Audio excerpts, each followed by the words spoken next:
Hello, everyone, and welcome to the Sensor Plane Photography Podcast, where light and technology come together. I'm your host, Jason Odell, and today's topic is about light and creative situations, and what do you do when maybe things aren't working out the way you had intended them to. As photographers, light is absolutely everything, and as you work your way up in the learning curve through photography, you learn about certain times of day that work better than others to take photographs. This is completely common. We talk about the golden hour right around sunrise or sunset.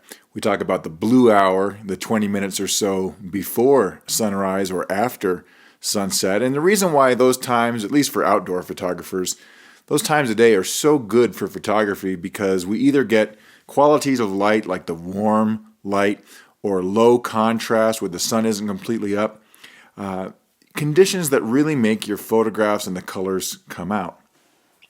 But there's plenty of other times where you're at a place or at a location that maybe the light isn't working out for you, and you still want to be able to take photographs. This happens all the time, especially if you're traveling. You might be on a road trip, driving somewhere. You stop at a landmark or something that you want to get a photograph of, and quite honestly, it's the middle of the day. The light is flat. Now, one thing that I run into is that the more I learned about light and photography, in addition to recognizing good light, we also recognize what is less than flattering light or bad light.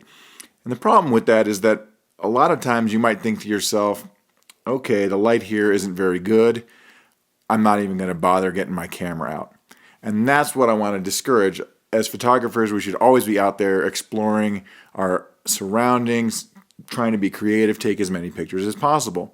And one of the biggest factors is the conditions. So what can you do when the light ain't right? If it's middle of the day, it's overcast, it's flat, there's several things that I'm going to talk about a little bit and show you some pictures here in a moment as to what you can do. And the first thing to think about when we're dealing with light is consider for a minute your subject. There's a wide variety of subjects, and each, depending on what you're trying to capture, there's going to be certain conditions that are better for it than others. In some subjects, like action, you want bright light. Even middle of the day light could be okay. Front lit, back lit. Depends on the kind of shot you're trying to get. If you need bright conditions to freeze action, then that's great. If you get an overcast day and it's gloomy, what do you do then? I mean, clearly those shots when you're taking pictures of overcast skies, the sky looks awful. So are there things you can switch to? One trick in the field, real simple, is switch to a longer focal length when you've got overcast conditions. Crop the sky out of the frame. But overcast conditions, unlike sunny conditions, are perfect for different kinds of subjects. Flowers, macro, things with color where you want to preserve lots of fine details and the color, and you don't want so much contrast, the harsh conditions that you'll get from direct sunlight. So one of the things you can do is just identify the kind of subject that works better with the kind of light you're given that particular day. So that's something that's cool. Now, other things you can do when we deal with lighting conditions is to use different kinds of processing techniques on our images. So a couple of things that I like to use will be monochrome, which is perfect for just about any kind of light, including really dim conditions where you're forced to use higher ISOs and you might get some noise or grain in your shots. Monochrome is perfect for that. We can talk about using high dynamic range or HDR captures. Sometimes that can create an interesting look for your scene, even if you're in less than stellar lighting. And then also you can use effects filters in post-processing to just give a different look and feel to your image, and sometimes that's all you need. So what I want to do is show you some images that I've taken over the years with some before and after, some different effects, and get an idea for what you can do when the light ain't right. Alright, so I want to show you some of my images that illustrate examples of techniques that you can do when lighting conditions, the ambient conditions, maybe aren't what you want. And here is a case where I was doing a photo walk by myself, walking through downtown Manitou Springs, Colorado, And we had this wonderful sky and this cool statue, and she was bent over. It's a fountain, neat gazebo over her. But this is a typical situation where I've got an exposure problem, and she's too dark. It's a silhouette. It's a different look. So I happen to have my little flash with me, and I was able to use some fill light. So by adding a little fill light to the situation, I ended up with this image, and then I post-process with some mild softening effects to get the final look. But you can see how the fill light, by bringing your own light, that's one way of modifying your ambient conditions.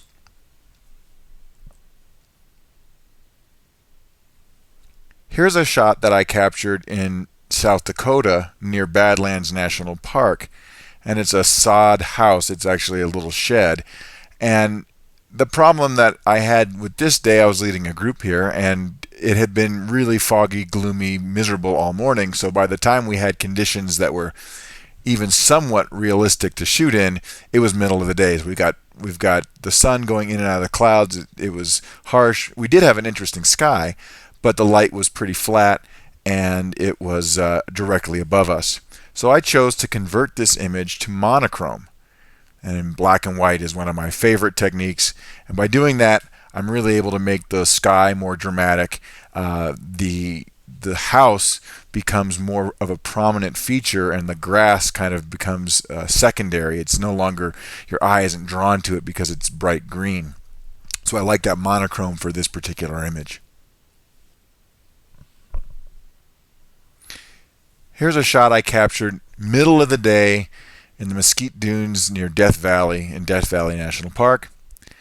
And I was just wandering around. We were kind of scouting the location, but I still wanted to take pictures. I love this tree. So I captured it, midday light, didn't worry about the fact that this doesn't look great. And then I used some effects filters, Color Effects Pro 4, amongst other things, and a texture layer to give it this mysterious, more moody kind of look. This isn't something I would do with every image, but it gives this particular shot a lot more character. Here's Great Sand Dunes National Park in Colorado. And believe it or not, this is actually fairly early in the morning. It was only maybe within the first half hour of after sunrise you can see the long shadows and the directional lighting.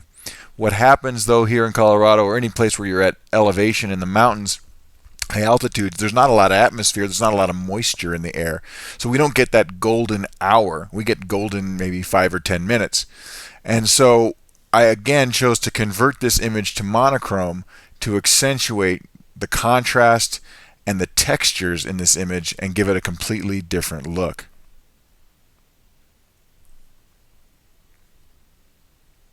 And here's a picture I grabbed of a friend of mine. This is Doug, and Doug was so kind as to pose for me when I was trying out a new camera, and we were inside a restaurant, and you can kind of tell that we've got some mixed lighting going on. He was under tungsten lighting, and there was also window light coming in. So we've got mixed lighting, and a situation where we've got some bright background elements that are kind of distracting because of the bluish tones in them. Again, I converted to black and white, and those distracting elements go away. Those bright spots, I toned them down, and you're focused in just on his face now. It's a much more interesting picture.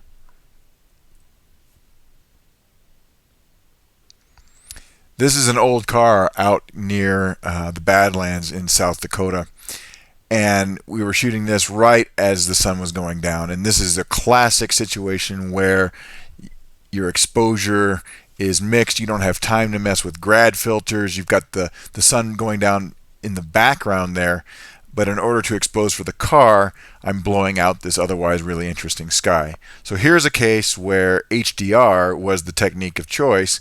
I captured a bracketed sequence. I merged them in Nik Software's HDR Effects Pro 2.0, and I got this result.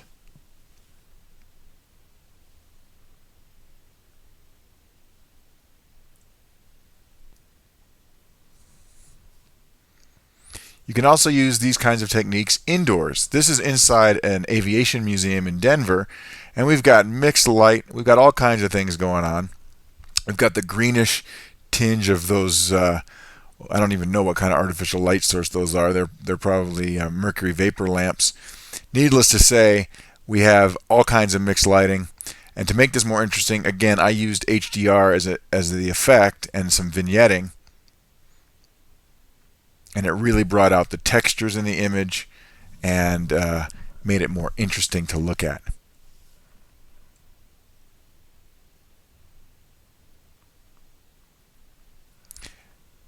Now I want to talk about overcast conditions.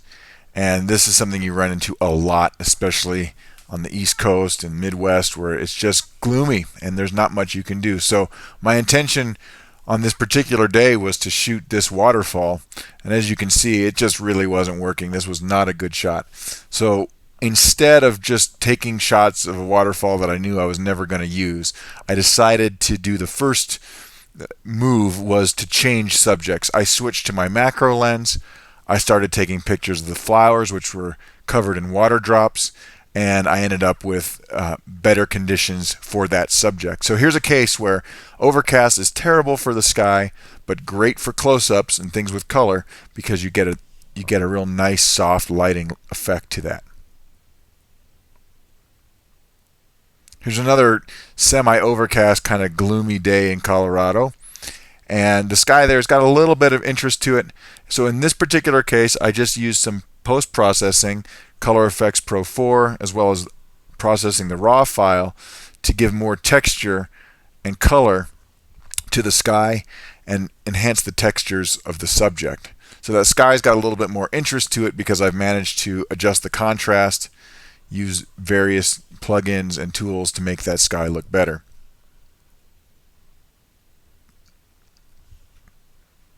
Here's another shot from the dunes in Death Valley. I went there with the intention of shooting interesting light towards sunset. It didn't happen. It was overcast, not completely overcast. You can see those clouds. My original plan was to capture this foreground. I changed my tune when I realized that this light was just not working for this subject, and instead I decided to recompose and capture a long exposure. This is an exposure of several minutes, and I got those clouds streaking through the sky. And this delivered much more impact than I would have with just the single still capture of a short exposure. Another overcast day. Again, got an interesting subject, this old gasoline pump in the Victorian building, but just doesn't work because the sky is terrible. So what I did for this one was to overlay a texture in Photoshop and use texture image files to create textures in the areas of the image where the sky was boring before. It produces an image that's visually more impactful than that white blank sky. All right, we've seen some of those examples, and hopefully now you have a good idea of some techniques that you can try out there in the field. So the next time you're on that road trip or you're traveling with your family and you happen to see the world's largest ball of twine in the middle of the day, you can go out there and photograph it with some different techniques and get a image that is unique to you and is pleasing, even though you might not have had the kind of perfect lighting conditions that we all strive for when we're out there taking pictures.